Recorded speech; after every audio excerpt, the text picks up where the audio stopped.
call the meeting or committee to order. The first one is Resolution 2019-1813, sponsors Virture and Pulley. It accepts a grant from the Tennessee Department of Health to the Metro Board of Health to provide HIV/AIDS core medical services and early intervention services for those persons affected by HIV disease who do not have sufficient health care coverage or financial resources and are seeking such services. May I have a motion? Motion, please. It's been moved and properly seconded. Is there any discussion? It's $54,000 and it's targeted at one of the most vulnerable portions of the system. This is for people who are initially diagnosed with HIV. And it puts a little bit more emphasis with those individuals on trying to stress to them the importance of getting and staying in treatment. And it has what they call a warm handoff from the disease investigators to the intervention folks. So that's what that's for. Okay. Sounds good. All right, sounds good. Self-explanatory. All right, sounds good. So, all those for? Seeing none against or not voting, it is recommended for approval. To do an eye count. That's what I'm doing. Counting with my eyes. Okay.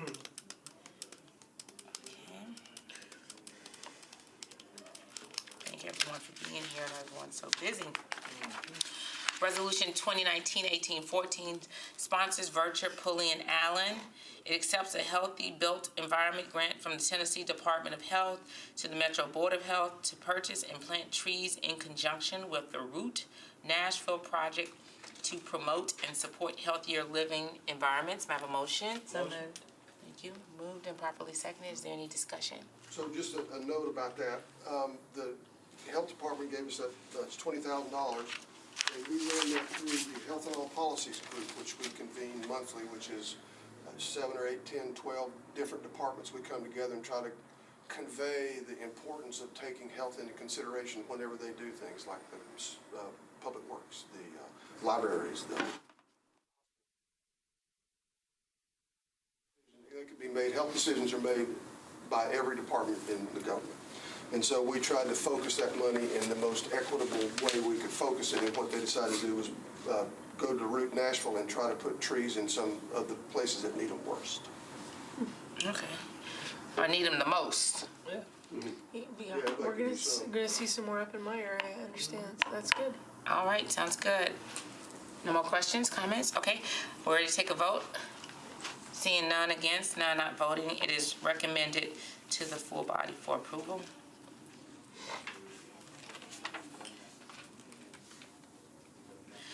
Resolution 2019-1815, sponsor Pulley. It approves a contract between the Metro Board of Health, the University of South Carolina, to provide clinical experience opportunities for its Masters of Public Health program students. I have a motion. So moved. Second. Second. Moved and properly seconded. We have quite a few of these. The MPH students will come to us for varying lengths of time, and we show them what to do. If they're coming to us for a long period of time, I think it's more than 8 hours, we actually post those like we would post a job. And we have to have a list of projects that they will be working on. They have to have a list of things they expect to learn while they're there. And so the idea is to let them get some practical experience, like not quite an apprenticeship, but the idea of working in an actual public health department. And we occasionally they'll come back to us. And they may not come back to us, they may go into public health, and maybe we benefit from somebody else doing it too. So. All right, we're ready to vote? Yes, ma'am. All right, seeing all for, none against, none voting, it is recommended to the full body for approval. Resolution 2019-1816 sponsors Pulley, approves a dental provider service agreement between the Metro Board of Health, DentaQuest USA Insurance Company to allow the Metro Health Department to become an in-network provider with TennCare EPSDT dental services. May I have a motion? So moved. Second. Moved and properly seconded.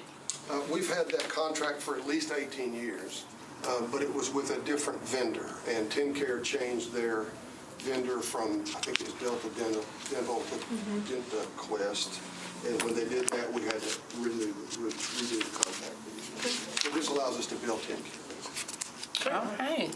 Seeing no comments, no questions, we'll take a vote. Seeing 5 in favor, none non-voting, none against, it's recommended to the full body for approval.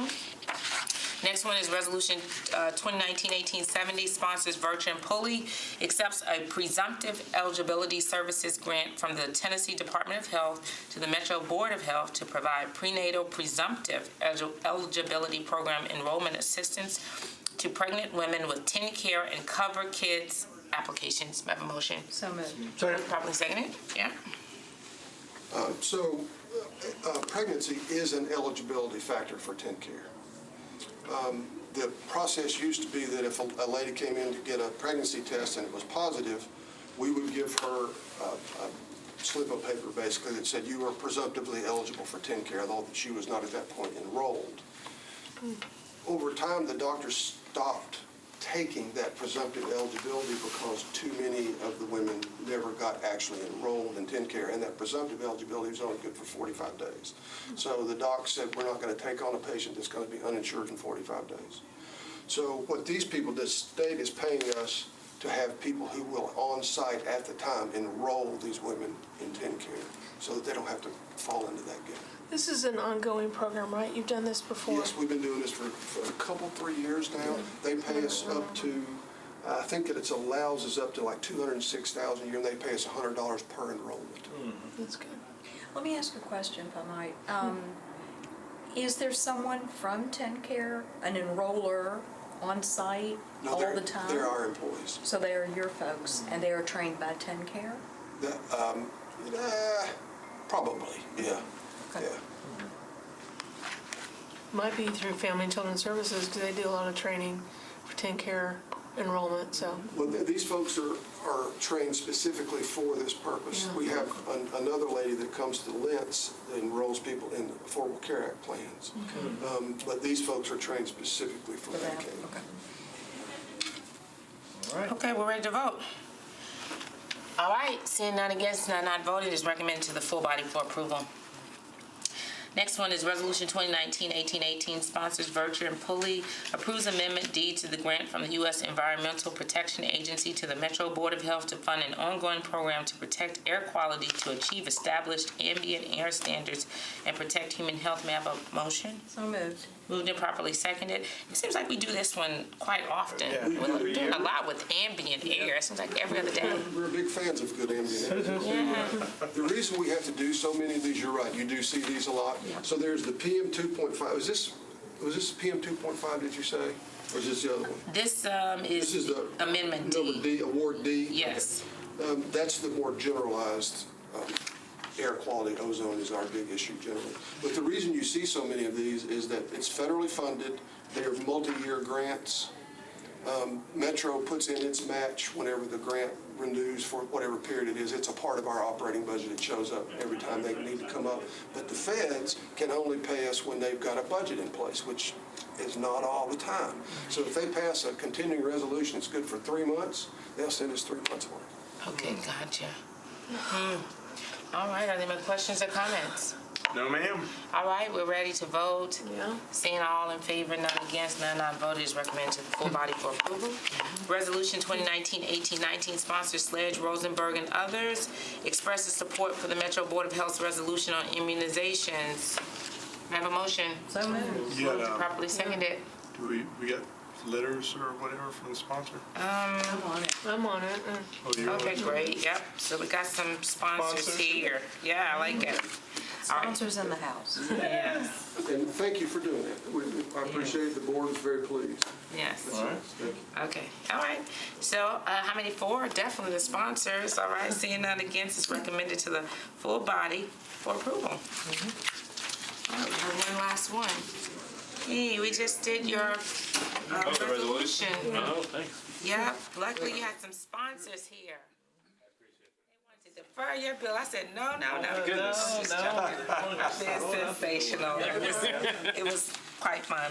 Resolution 2019-1820, sponsors Virtue Police Swope, approves Amendment 2 to the grant of the Tennessee Department of Health to the Metro Board of Health to ensure federal preparedness funds are directed to Tennessee regional and metro emergency preparedness programs to prepare for, respond to, and recover from public health threats. May I have a motion? Motion. So moved. Motion and properly seconded. That is the Public Health Emergency Preparedness. All of that program came out of 9/11. It's a part of the national public awareness preparedness campaign.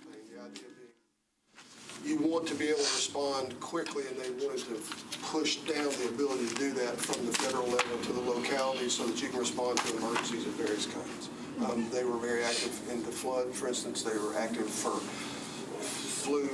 They've done a lot with the Hep A response. They have a hospital network. It's a pretty large emergency response. And so is this when you say they, you're talking about the they is the who? Just so I'm on the same. The money comes from the feds. Okay. Initially. But when you say they are very prepared, who is the they? Our people. Okay, so the Metro. Yeah. Okay, I just want to make sure. I mean, everybody's got some aspect of Emergency this. management. The Okay. hospital network is statewide. It may not be statewide, but it's a regional at least. Okay, and you're talking about, just to make sure, because you went from we to they. I'm sorry, I'm being weird right now. But you're talking about the Board of Health participating with the Tennessee? The Public Health Emergency Preparedness Division in them.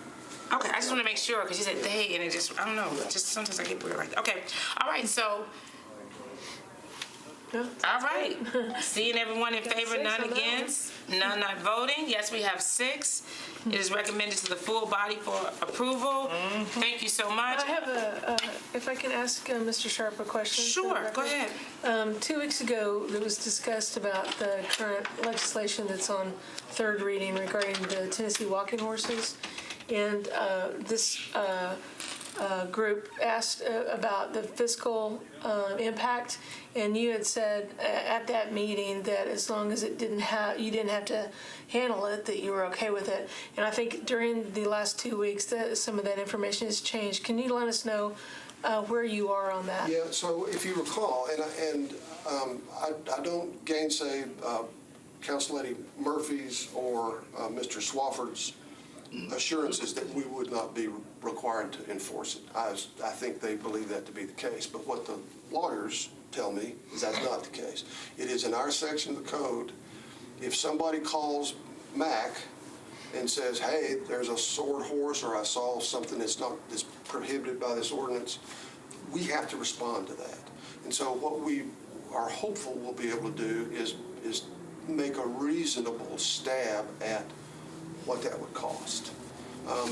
I don't think we would need to have like a horse unit at MAC, but we would have to have probably a vendor that we could contract with for paying them on a fee-for-service kind of basis. I don't know how often this happens. I don't know how I would even guess right now what it would cost us. I don't know how big the universe of this stuff is. That's a good To question. that point, I have a question as well, and I was not here during that meeting, obviously, but something that's come to my attention when I read the bill, this would impact any sale. I mean, it's not just public, it's private. Is that I'm looking stipulated at in the there? substitute. Because when I asked John Cooper about it a few minutes ago, he said that it applies if Nancy decided to show one of her horses in her backyard or sell her horse in her backyard, and it had the chains or pads on it, that's covered. And to me, what's concerning is that's going to escalate the price exponentially in terms of your oversight, if I'm hearing this right. If that's the kind of thing that we need to work through. We're not really sure is this, because it says no horse shows, horse exhibitions, or horse sales or auctions. It doesn't say commercial, it just says no horse sale. So if you sell a horse to Sherry, theoretically, we'd have to make sure. There's been no determination as to, on average, how many horses are bought and sold in Davidson County? See, that's the thing, I don't have a clue. Yeah. I think we need to defer it. It was a ton of emails that came through. Well, the sponsor's not here, but I think we co-signed on to it, and so that's why I wanted to bring it up, because I know it's of concern with it already being on third reading. If you guys are amenable to it, as Mr. Swafford here, we would appreciate at minimum a chance to try to take a reasonable stab at what it would cost. And we don't know what the fiscal note is because we don't know the applicability of that's our the concern. legislation. Yeah. So, we went through this committee, but it would need to be deferred on the floor. you're kind of walking in the middle of this. We were just asking the change in the last couple of weeks in regard to the fiscal note on how Metro Action, Animal Control, I keep thinking Metro Animal Control would be able to actually execute what's required in the ordinance as amended. So there's some concern about that. And I know, I don't know whether or not you've been able to speak, just even in the time that we've been here with Councilmember Murphy about the idea of even deferring until it's clear exactly what the fiscal note is. Nothing to do with the warrants of having it or not having it, but just to have clarity as to whether or not we're actually creating some sort of budget issue that we were unaware of 2 weeks ago. And what brought that up is if you look at the actual language, it doesn't stipulate commercial versus private sale, show. When you read the actual law, and I talked to one of the attorneys for Metro a few minutes ago, and he said this applies if Nancy wants to sell a horse, show a horse in her backyard with a friend of hers or an acquaintance. If you read the bill, it doesn't stipulate it. So we just need to know from the scope of fiscal note what their requirement is going to be in terms of oversight and enforcement. So yeah, I don't know how many times on average in a year that a horse is bought, sold, showed, or whatever in Davidson County. I don't know what that is. Could be 12 times or 1,200 times. Exactly. The last several years, once. So, The last several years, Of one time. anybody, One time per selling a year. horse to another person? One time per year Of a- of a gated Well, a gated but walking this is talking horse. about every single private sale of any horse. That's Is that not what the intent? no, ma'am. Well, that's why it's like I would It's clarify not. the And intent. I think Because it if actually they- says it all. Yeah, it's gotta be cleared up. That's what I'm saying. It's not about the warrants of it. It's the clarity Right. that I'm trying to get at. Because I want to sponsor something that's clear, but if Of course. we're not. Yeah. So left it's a shame that Councilmember Murphy's not here, but I'm glad you are, because it's like it's on third reading. It's very difficult to kind of get that time without her saying, let's just defer it 2 weeks so that we can get it right. And if we defer it 2 weeks, then that gives us the opportunity to clarify the wording so that there are no questions and it satisfies what everybody wants. Then it's You know, clean. certainly, it's like I shared with you, I'm an animal advocate from the get-go.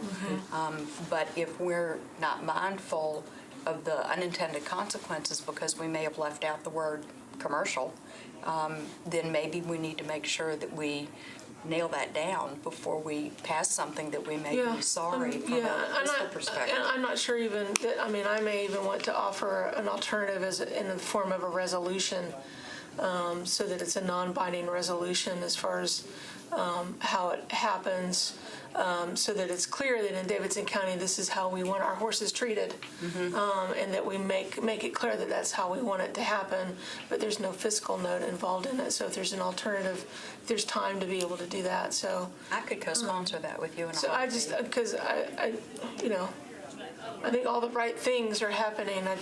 I'm not clear that it's not fair to, I don't think it's not fair for Councilmember Murphy to not be here right now, so I feel weird about that. But I think that I just wanted to make sure that it came up because I asked Mr. Sharp just to be clear how it had changed in the last couple of weeks. And so with him not being clear whether or not every time somebody sells a horse to somebody else, he has to send somebody out there to verify that it is not been sold. Check, Then yeah. that's He's saying that adding. the attorneys are telling him that he has to do that, and we do go by our attorneys, so we just want to make, that's what we Absolutely. use. So you might have more chance of it doing the intent. Of course. It might be Yeah. better served. Can I add one thing? Even if it is, as you say, just once a year, we still don't have the expertise to do this. So we would have to find some way Hire somebody. to get that expertise available, even if it's just for that one time a year. And at what that's gonna cost? something. I can't imagine throughout Davidson County, I mean, I'm sure somebody bought and sold a horse today somewhere in 545 square miles of Davidson County, even if it was, because I mean, there's 6 horses a block from my house, and I'm in the USDs, so there's a lot of horses. Do you have a permit for those No, horses? they're not my horses, and it's on more than 5 acres, so. There's a couple of other things too, in addition to the fiscal issues. We've sought an opinion from the police department as to whether or not their horses would be impacted by this bill. I don't know if they will or if they won't, but we haven't gotten that answer yet. And then I think it just takes more time, because some people were saying things about weighted and sword and Kathleen? clarity about that, so. Should I go slide and get her and bring her in? I think we could just talk maybe offline. I don't want to prolong the meeting too much where we lose our members, but I think it's worthy of discussion, yeah. And see, I don't want to lose our so yeah, and we've finished at this point, but I think any discussion that needs to happen, if you just hang around and come I'm here. through. All right, then, Right. thank you so much. So we're going to conclude this meeting at this time, the Health and Hospitals Committee meeting. And anyone who wants to continue to discuss, you will be staying around, right? Yes, ma'am. All right, thank you. Bye. Okay.